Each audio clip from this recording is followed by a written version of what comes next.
You've got a child who's being negatively influenced by an ex, being told lies. They're maybe acting out. They're being defiant. They're pushing against you. This pebble in the shoe strategy is one way to change their mindset. Welcome to the Blended Family Coaching Show, where you'll discover how to move your stepfamily from just surviving to truly thriving. Grab your headphones and listen in as we share practical, real-life strategies for building healthy bonds. Understanding the kids' perspective. Romance and partnership. Parenting with great teamwork. And yes, even co-parenting with a difficult ex. We're Mike and Kim Anderson, and we believe with the right tools, every step couple can overcome the common challenges of stepfamily life. Join us for authentic and sometimes comical conversations to discover how you can lead your family with confidence and create the future you really want. Well, hey, welcome to episode 8. As always, we are delighted to be here with you today. Now, if you haven't already, would you please hit subscribe? And also, would you consider maybe leaving us a rating or a review? That's not for us. That's actually for more people just like you who need support for their blended family. And the more you rate us and review us, the higher chances are that they're going to find us in the podcast. Yeah. So we would love for you to do that. Yep. Well, let's dive into what we're talking about today. Today, we're going to be dealing with that toxic ex that can be really challenging. Nobody has one of those, do they? So some co-parents find ways to work well together with their ex. Even when they don't like each other or trust each other that much, they can kind of figure things out. But other times there's a war being raged for whatever reasons. And then there's another common story we hear where one parent is really trying hard to keep the peace and do their best and do the right things and care for the kids. But the other ex is simply not there. They're either unstable, maybe they're feeling really insecure and they're lashing out, or even they're a bit immature. Yeah. And we sometimes refer to this as a toxic ex. It's just making things really hard for you and for the kids. Yeah, that's right. You know, last week we talked about toxic exes too, that's saying and doing things that's maybe hurting the kids directly. And a lot of times that child's going to respond by withdrawing, kind of clamming up. And we helped you discover a few ways to draw them out and kind of coach them through those negative feelings that they were having. Now, if you missed it, we want you to go back and check out episode 7, and we're going to link to that in the show notes. But this week, we're going to look at a little bit of a different angle. And that's when the ex or someone in your child's other home is slandering you. Maybe it's your character they're attacking, or they're telling the kids lies about something that's happened in the past, even tainting the current reality by sharing things that are just inappropriate or inaccurate. Yeah, that's really tough when that toxic ex in the other home is spreading poison. And it's common for kids to get stuck in that parental allegiance like we shared about when this is going on. We shared about that in episode 6. Yep. So if you're not familiar with that term, go back. We're going to share it in the show notes. Go back and listen to what a parental allegiance is. And this can really get amped up when that toxic ex is bad-mouthing or spreading poison about your home. Yep. And when this is happening, you might see a child that's behaving more defiantly. They could be showing a lot of resistance towards you, acting different than they have in the past. Maybe they're asking to spend more time with that other parent or even to live with that other parent. Yeah, they're trying to separate from you. Yeah. Or they're just being really rude and disrespectful towards your home. When you're seeing something new emerge that, you know, in the past they've been great and fine, and now all of a sudden they're acting differently. Maybe they're refusing to follow boundaries in your home, or they just have a really bad attitude. Maybe they're giving you the silent treatment or just completely disengaging in family activities. They just don't even want to try. So there can be a wide range of behavior, even acting out physically, threatening to hurt themselves or to hurt someone else, or things like getting into trouble at school, all kinds of behaviors. That can really be related to the ex. Now, we're not saying that, anytime a child has behavior problems or a negative attitude, that it's because of an ex. No. But would you say that most of the time parents can have a pretty good grasp when kids are being poisoned by that other parent? I think, yeah. I think we know when that's happening. We see the difference. We know our kids and we can start to wonder, what's going on? Yeah. Sometimes they'll be sharing that, directly. Other times we got to read between the lines, right? It's more hidden, for sure. Now, before we dive in today on how you can respond when you're in this situation, we want to consider what we're not talking about today. Okay, we're not going to be focused today on setting boundaries or delivering consequences to a child that's misbehaving. And we want you to know, just because we're not addressing the whole boundaries and consequences thing, we want to be really clear. We're not saying that poor behavior in kids needs to be excused or that you don't need boundaries or consequences or things like that.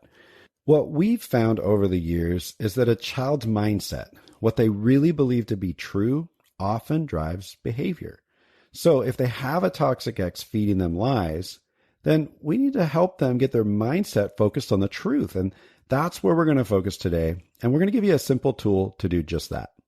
Yeah, now we recently heard a heartbreaking report. This is just an example we're going to throw out there of a child who is being told by a toxic parent that if they were to hug anyone in that other home too much, including their parent, that they would get cancer. That's terrible. That's how far this can go sometimes. This type of toxic behavior from an ex can really ramp up. And we've noticed that it seems to ramp up when there's a repartnering. So when you start dating someone new or remarry, the ex tends to act out a bit and they'll start. That's true. Really common. Yeah. And they'll start to tell the kids things like, you don't have to respect that new step parent in the other home, or, she's not your mom. You don't have to listen to her. They might even start to attack your new partner's character and even vocalize some of these little critical jabs, in front of the kids about your new partner. And this, by the way, creates a whole new level of stress for kids. It's called a loyalty bind. We don't have time to talk about that today, but we will. Podcast, we will talk about that. But that just adds a whole new level of burden on the kids. Now, in our situation, I knew that my daughter was being told some lies about me. And the lie was that I had abandoned her when she was younger. And I knew this because there was a sudden shift in her affection towards me, and she was suddenly resistant to our home. And this was after 10 years of co-parenting with my ex. Suddenly, she started responding to us really differently. Now, her dad was pushing for full custody in the courts, and he began to manipulate my daughter's feelings. Her feelings towards me and her attitudes by telling her lies that supposedly happened in the past. He was trying to slander my character is what he was doing and diminish my role as her mom. Yeah. Even the guardian ad litem and the counselor that were working with us through that season in the courts shared with us some of the lies that Annika was sharing. She vocalized, my mom abandoned me. So this was definitely a lie, but I also knew that tiny nugget of history from my past with my ex that was tied into this. And I'll share with that in a minute, how that all came together. So what do you do when you find out that your ex is blatantly feeding lies about you to your kids? It's heartbreaking. And I'm going to use our story just to walk us through this, just to give you some tools in your toolbox to help you to cope with this. If this is happening to you, I'm so sorry. I know it's really difficult. But the first thing that you're going to be tempted to do. And we fell victim to this sometimes. Yes, definitely. The first thing you're going to want to do is jump to your defense. I'm going to tell my kids how it really is. I'm going to set the story straight. And how dare they say that about me? So we immediately want to go into this attack and defend mode. But you want to be really careful here.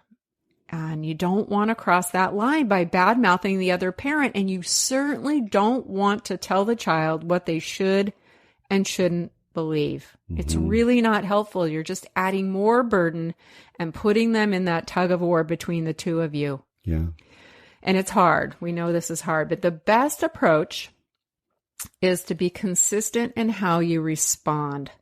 Stay calm and have a thoughtful response. And you want to have, when I say thoughtful, what I mean is you want to strategize around how you want to reflect the truth about who you are to your kids without having to lower yourself to how your ex is behaving, without having to jump to defense and attack mode, because that's really hard on kids. You want to handle this correctly, and that's what we're going to walk you through today. Yeah. Yeah, you want to be empathetic, right? But if you're just kind of cold or defensive, or you get competitive with that other ex, that might actually confirm some of the lies that they're hearing. Yeah. So you want your response to reflect the character that's going to help them see, wait a second, that lie doesn't really make sense. And we know from experience, not just in our own story, but with others, that you can undo some of the lies and help kids see who you truly are, but only when you're careful and wise in how you handle every interaction. Yeah. So let's imagine just for a minute that you heard one of your kids share a lie about you that they've heard from your ex, and you're really wanting to respond in a calm manner. You want to do it right. Maybe your first reaction is you want to defend and attack, but after you go, oh yeah, Mike and Kim said that we need to respond in a calm manner, then yeah, let's go there. Well, your first step is just to kind of get through the conversation without blowing up. So you want your mindset to go into curiosity mode as quickly as you can. And you're really on a fact-finding mission. Yeah. You want to try and just kind of get through the conversation so that you can gather your thoughts about how you're going to help undo the lies as you move forward. Yeah. So you might... And by the way, I just want to interject here that when you jump to attack and defense, your kids shut down. That's true. You're no longer able to gather the information you need to really make an impact in undoing the lies. You're just shutting your kids down. So it's not helpful. So instead, we're jumping into curiosity mode, and we're responding with something like, that's really interesting. I'm wondering about your thoughts around that. So keeping it really general and actually pretty simple is going to be helpful for you to kind of move forward and to maybe find out a few more facts. We're not digging. We're not trying to prove any points. We're just a simple little question. And maybe after they share something else, you might just say, well, thank you for sharing that with me. Yeah. And leave it at that. So now you can go in another room or be careful because kids have big ears. Yeah. And if you need to, unload on your spouse or you need to, decompress a little bit, okay, that's okay. We want to get there. But once that conversation is over and you've calmed yourself down emotionally, your next step is to grab a pen and a piece of paper and just name the lie that you heard to yourself. You might write it down. And if you're seeing a pattern of this, you might even keep a journal of the multiple lies that you hear, because we've heard some stories and we've experienced some of this on our own. So this is just a matter-of-fact process. Yeah. Saying, okay, here's what my ex said about me. And we're writing it down. In our case, why don't you share a little bit about what ours was? I mean, in my case, I had to separate the matter-of-fact reporting of what's being said from my emotions, which was rage. So we've got to get, it's hurtful. Yeah, it is mad. Hurtful. So you've got to get beyond your own emotions if you want to handle this well. And the truth of our situation that I matter-of-factly had to come to was, all right, my ex told my daughter that I abandoned her when she was young. I'm not going to react. I'm just wrapping my head around the lie that's been told. Yeah. And then I'm going to next identify the truth that counteracts that lie. Right. So you've written down the lie. Now you're going to identify again in a matter-of-fact way, well, what's the truth? Yeah. And, in a divorce, in a broken marriage, everyone has a different perspective on what happened. Yeah. So your perspective is yours and you can own that, but there's going to be different pieces that get introduced to your kids, whether you like it or not. So for me, there was a piece of our history that was feeding the lie. So my ex and I abused substances throughout our marriage. And then our daughter came along And I wanted to clean up my act. I wanted to be a good mom. I wanted to get clean and sober. And my ex didn't share that desire. So part of my history is that in order to be the best mom I could be, I needed to check myself into a rehab center and spend some time there learning about addiction and dealing with that issue. That was a really important step for me. So for 19 days, I was in a rehab facility. So that was 19 days. 19 days is what he is calling abandonment. And the silly thing is, during that 19 days, he actually brought her to visit me several times. So I even interacted with her during that time. There was a purpose for that 19 days, and that was to be the best mom that I could be. That sounds far from abandonment to me. Yeah. It was not abandonment, but he was desperate to find something to use against me. So he contorted the truth, twisted it, and told my daughter that I abandoned her when she was around 2 years old. So you knew that she's being told this lie. Oh, gee, your mom abandoned you. You were able to identify that in a matter-of-fact way, and then just sit down and say, okay, what's the truth? And you identified that. Well, no, I did go into rehab. It was 19 days. She visited me while I was there. And the truth is, I did not abandon her. Right. So once you've identified that truth, put some words around it. Yeah. And make them as simple as possible. Something that you're ready to share with the child the next time you bring it up. You're not writing it down and then going, okay, I need to go talk to my child. No. You're kind of putting it in your back pocket. You're writing it down again in as simply as possible. And then you're doing your best to separate that lie from your emotions so that when you get the chance to share the truth, you're going to be able to do it in a really matter-of-fact and simple way. Yeah, kids can't handle your emotions, and they shouldn't have to. All right, so the final step in this strategy, and this is where the real power is in undoing the lies, is called, or what we call, putting a pebble in their shoes. And this is in your kids' shoes. When the moment reveals itself, okay, you're not trying to force this conversation, you're not pushing it, you're really waiting it out and letting the right time emerge at a time when your child is ready to receive this. That's when you're going to share the matter-of-fact truth with your child in a very calm, non-defensive way. Yeah, that's really good. If you're calm and then it appears to them that emotionally this isn't really that big of a deal to you, then they can more easily receive your information as factual. Yeah. It just feels simple and it feels genuine. It's not manipulative, or you're not trying to convince them of anything. It can be actually really quite easy. Yeah, the last thing you want to do is use your emotions to dump on your child. Convince them of anything. That just makes things worse. So in our situation with my daughter, Annika, I had to be really patient and I had to wait until the right time emerged. And we happened to be hanging out one day, and we had a friend who had checked herself into rehab because she was dealing with an eating disorder. And during that season that she was away, we helped care for her kids. They would come over and hang out with us. So her daughter was over hanging out with us, and she was really hurting. She was missing her mom and expressing some emotions. And then she left. Yep. And my daughter and I were talking, and I said, it's really hard on these kids that their mom is away, isn't it? And she said, yeah, it is. And I said, what do you think about that? And my daughter said, well, I think, their mom is doing the right thing. She needs to go and get help. She needs to get healthy so she can be there for them. And at that point, and my daughter was about, how old was she at this point? Probably she was about 12. Yeah, 12 or 13. So I was using language that she could easily understand.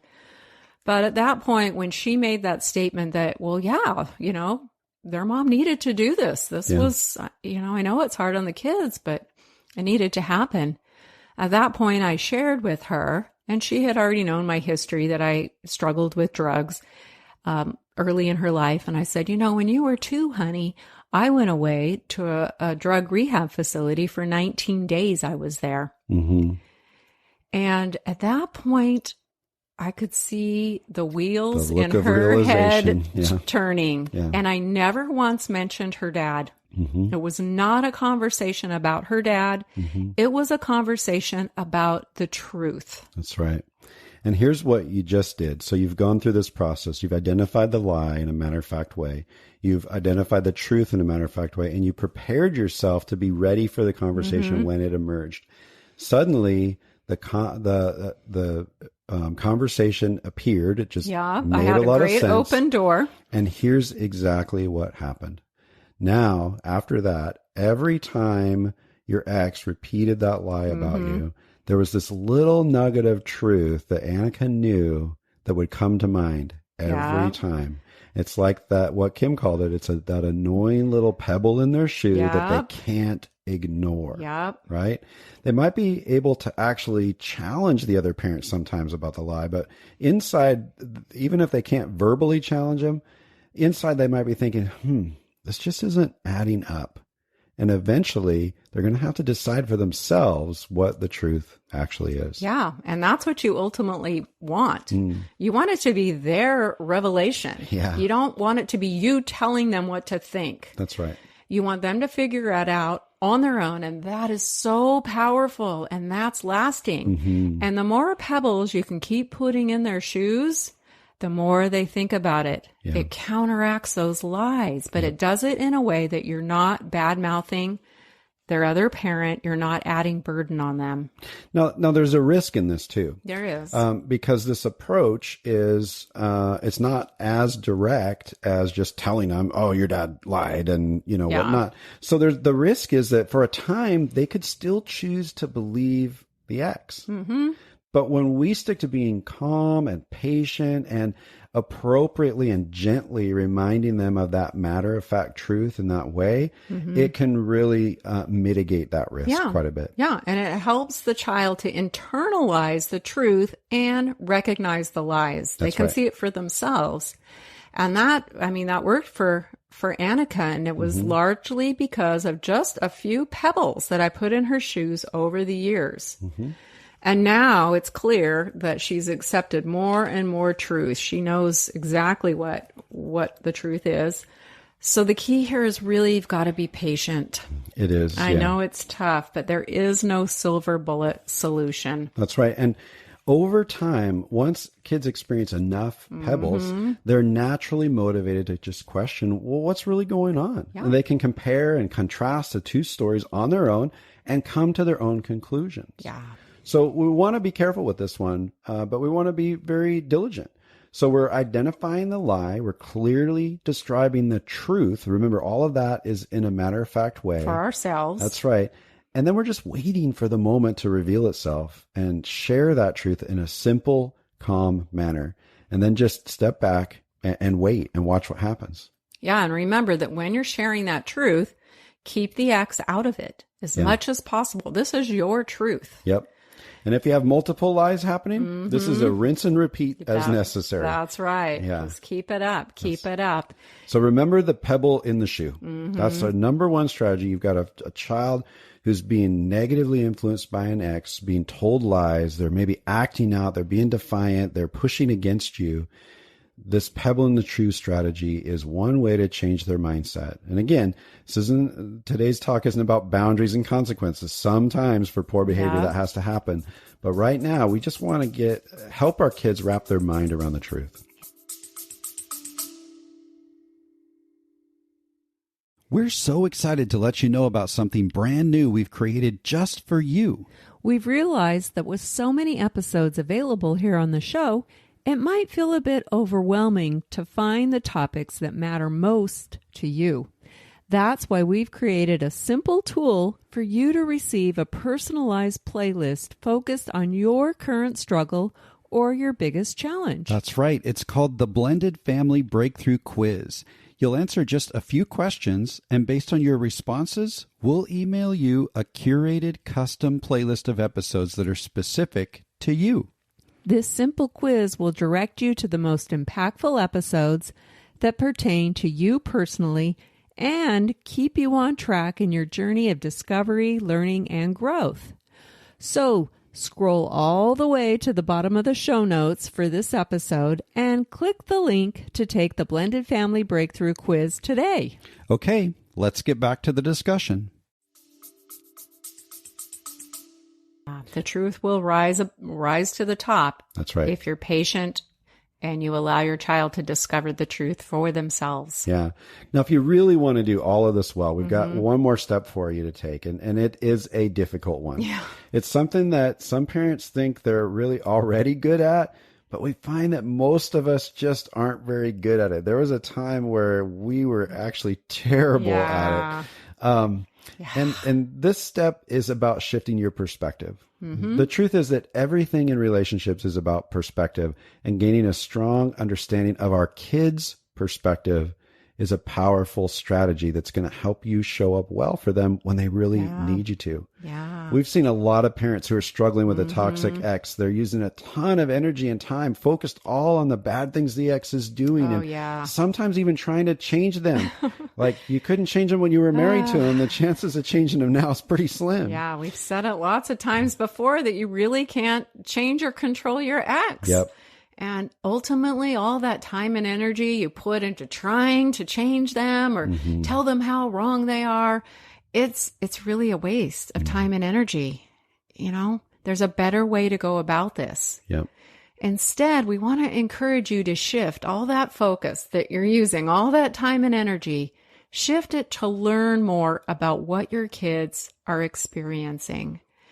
And how you can show up for them, how you can be there to support them. That's so much more important than railing against someone you can't change. Yeah. Shifting your perspective in this way, it's really all about your kids. It's not about the ex, and it's not about you. Yeah, that's right. It's all about them. So whether you're concerned for a child that's withdrawing and hurting, like we talked about last week, or if you're really struggling with a more defiant child that's responding to that toxic ex's lies, like we've been talking about today, learning to understand your kid's perspective is going to help you be the parent or the step parent that you really want to be. Yeah. You know, at the time that we're recording this, we just got back just last week from an event called the Summit on Step Families. And I had a chance to attend a breakout session while we were there with an author. Her name is Lauren Reitzma. And she's a child of divorce. She grew up in a blended family dynamic, so she moved between two homes, and she wrote a book. It's a brand new book, just out. We haven't read the book yet ourselves, but I experienced her in this session at the summit, and I am convinced that this book is going to be a great resource to help parents and step parents truly understand their kids' perspectives. The name of the book, it's called In Their Shoes. I love the name. It's helping parents better understand and connect with children of divorce. And we're going to link the book show notes, or the book link in the show notes, so that's an easy reference for you. I would recommend everyone read this book. Yeah. And I was so impacted by Lauren and what she had to share at the summit. One of the stories she shared I thought was so interesting. She just, released this book, and she and her mom, she's a grown adult now, married with kids of her own, and she and her mom were being interviewed about this book. And the interviewer asked her mom, what do you think of your daughter's book? And her mom got kind of somber and said, I really wish I'd known what you were going through. I wish I'd known, because I would have done things differently. And Lauren's reply to her mom was, Mom, I didn't have the words. It's tough. Our kids just sometimes don't have the words to tell us what they're going through. We can't expect our kids to process like an adult. That's right. A lot of times our kids don't have the words to tell you why they're angry or why they're lashing out. But if we can take the time to come alongside them and be present and ask gentle questions and listen really well, then we can read between the lines and gain a deeper understanding of what they're going through. And this is so important when a child is being impacted by a toxic ex and is really just maybe struggling with withdrawing or with poor behavior. You've got to look beyond the behavior and discover kind of where that behavior is coming from, what's really at the core. Yeah. Now, the difficult part, we said this is really difficult, and it's because a lot of parents experience fear and guilt when they start digging into what their kids are experiencing, and that's really normal. It's okay. I've experienced those things too. But staying stuck in fear and guilt really holds us back. It holds us back from learning about our kids' perspectives. It's hard to face the reality that your kids are hurting. I know it's really tough. And even maybe that some of your decisions have negatively affected your kids. Yeah. It's tough. But we cannot allow guilt to keep us from connecting with our kids and entering into their reality. That's what they really need. The bottom line is none of us can afford to live in avoidance here. We've got to show up, and we've got to show up well, because it doesn't help the situation when we avoid. It just makes things harder. That's right. Whatever it is that your child is experiencing, you don't have to have all the answers or fix the situation for them. Many of the difficult, hard to accept things are either out of your control or unfixable. Yeah, that's the reality. And sometimes when we're stuck in that guilt or fear that Kim's talking about, we have this tendency as parents to feel like, well, I've just put them through so much and messed them up so bad, or I can never get anything right. We get it. Like we've felt those things heavy too. But the reality is you're not going to get everything right, but you are going to get a lot of things right, especially when you're showing up well and approaching it in the way, approaching the way that you show up by just being well equipped to understand your kid's perspective. Mm-hmm. I really like this other story that Kim learned. Share that other story. Oh, yeah. It's a great story. Yeah. So when Lauren was growing up, she shared the story that one of the best things her mom did for her over the years was at bedtime, she would just sit on the edge of her bed at night and she would say, "I'm here if you need me, but it's okay if you don't." And she would sit there for a full 5 minutes waiting to see if her daughter needed her. And, Lauren said that as a kid, she hated it. And she was a defiant kid. Sure. She really was. But she also said that there were 4 or 5 specific nights that she remembers really needing to talk and to share with her mom and to be comforted. And that was the time that she knew her mom was going to be available, those 5 minutes at bedtime. And so most of the time, she said her mom just sat there reading a book for 5 minutes. What a cool image of persistence. Yeah, but because those few handfuls of time, so when they did connect, it made a huge impact on Lauren because her mom made herself available. No matter how her daughter was acting or pushing back, she was available to say, "You know what? I'm here if you need me, but it's okay if you don't." It's so powerful. Yeah, that's so cool. So rather than, feeling guilt or pressure to fix things, the lesson there is just simply be available to listen and keep your posture open to curiosity and understanding. We can validate their feelings, offer empathy. Last week in episode 7, we talked a lot about emotion coaching. We're linking to that in the show notes. Go check it out. And, we've got to learn how to emotionally support our kids. That's really one of the best approaches. And understand them. These two things. And that's true with defiant kids too. And we get lost in the behavior because it's so frustrating. But simply making yourself available can really help, even when your kids are pushing away. Yeah. And sometimes they push away to test you. That's right. They want to know if you're going to hang out, if you're going to stick with them, even when they're unbearable to be around. Yeah.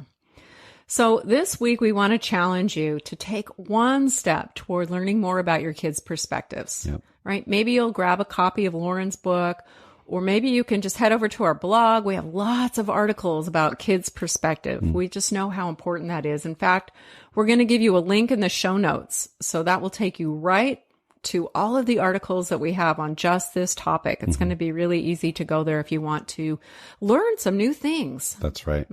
All right. So we're learning to put a pebble in their shoes when we've got to counteract those lies. And part of our arsenal and making sure we can do that is getting into figuring out our kids' perspective. Yeah, get into their shoes. That's right. All right. Well, thank you so much for joining us for this episode. Again, we would love it if you would leave us a rating or a review so that we can get more access to more people who need this kind of support. And in the meantime, get ready to tune in next week. We're going to be talking about bonding in blended families and specifically bonding between step-parents and their stepkids. Yeah. And we've got a bit of a counterintuitive approach for you that's really worked for us over the years, as well as many of the couples that we get to coach. That's right. Don't miss it. So look at that. Episode number 8. That's a wrap. We'll see you next time.